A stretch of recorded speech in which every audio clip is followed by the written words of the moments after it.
임성근 판사가 사직을 못한 이후 최근 여권에서는 임성근 판사에 대한 탄핵 소추가 발의됐습니다.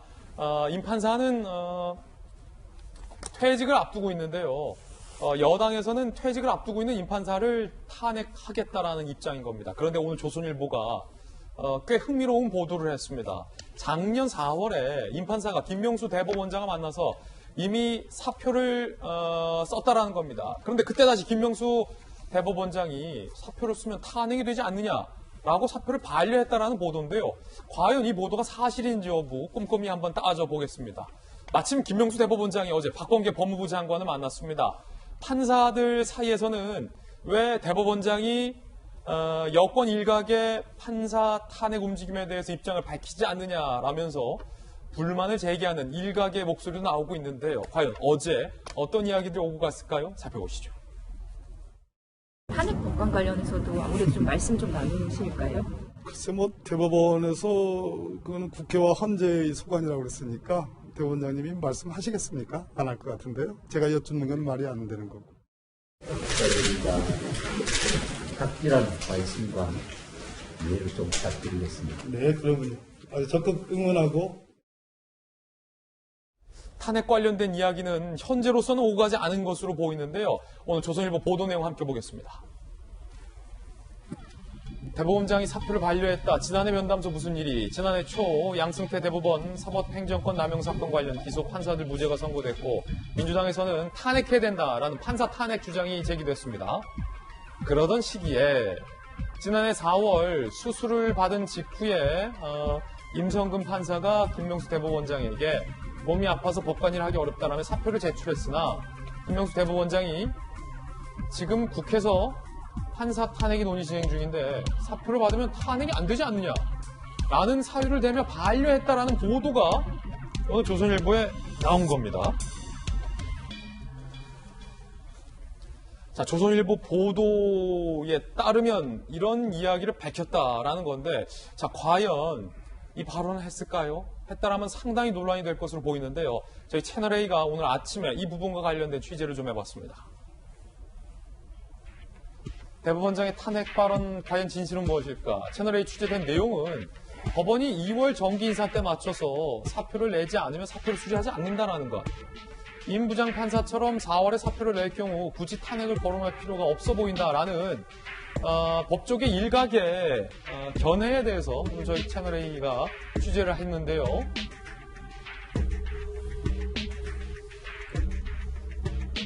자, 당사자들 일단 조선일보 보도에 따르면 작년 임 부장 면담한 건 맞지만 오간 얘기는 확인 불가하다라는 입장.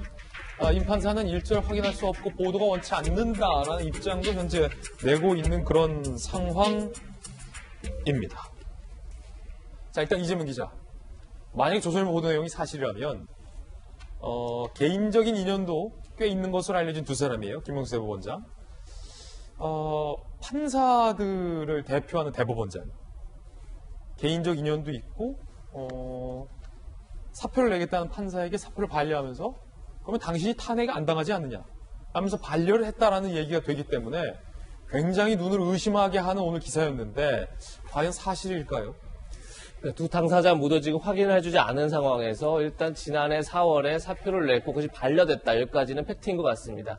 다만 그 과정 속에서 김명수 대법원장이 사표를 수리하고 나면 탄핵이 안 되는 거 아니냐 이런 발언을 진짜 임성근 부장판사 앞에서 했는지 이게 쟁점일 텐데 그래서 지금 저희가 채널A가 취재한 걸 따르면 통상에 이제 2월 달에만 2월마다 이제 법관 인사가 있고 그래서 2월에 주로 이제 사표를 낸다는 거죠. 그리고 나서 이제 다음에 그러니까 만약에 4월 같은 지난해 4월에 냈다 그러면 반려되는 게 오히려 관행에 가깝다 이렇게 지금 많은 판사들 법원에서 얘기하고 있다는 거고 아마도 이제 2월 정기 인사 이후에 사표를 수리하게 되면 만약 재판에 굉장히 큰 공백이 생기겠죠. 그런 것을 막기 위해서 아마 그러니까 인사 이후에 사표를 낼 때는 이제 아마 반려하는 그런 관행이 있는 걸 봐서는 굳이 저런 발언을 하지 않더라도 굳이 탄핵 같은 얘기를 하지 않더라도 반려하는 것 자체가 큰 이상한 일은 아니다 이렇게 좀 보는 게 맞는 것 같습니다. 다만 이제 가장 쟁점은 이런 거겠죠.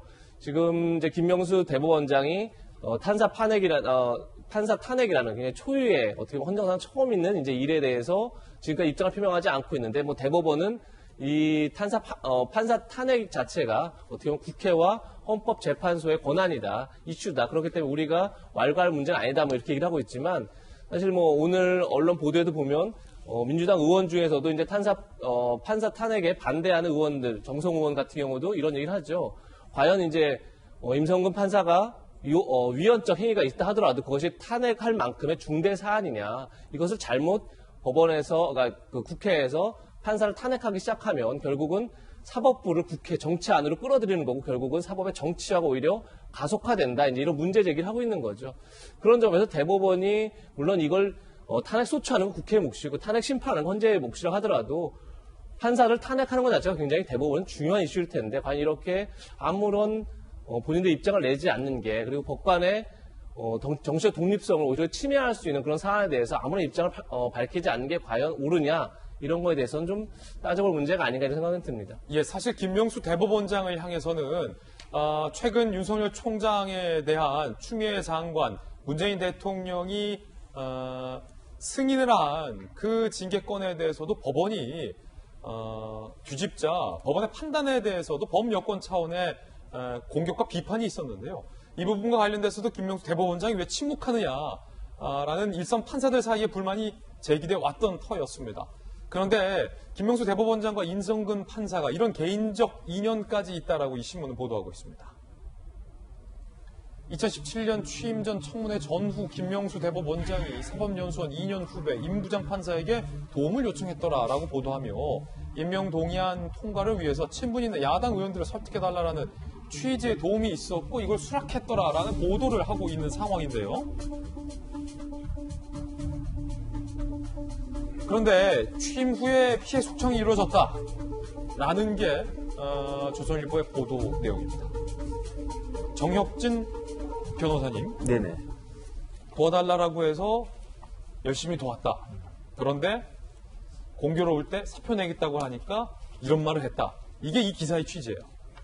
제가 그 두 분 경력을 쭉 봤더니 뭐 비슷한 데서 근무한 경우가 굉장히 많았고, 그 다음에 2011년부터 14년까지 서울고등법원 부장판사를 같이 하셨어요. 그러니까 뭐 서울고등법원의 부장판사가 몇 명이나 되겠습니까? 그러니까 굉장히 가까웠겠죠. 그 다음에 제가 납득이 안 되는 것은 일반적으로 뭐 저희 사무실에도 직원들 있지만 나가겠습니다. 그런데 못 나가게 막는 경우가 과연 있을까?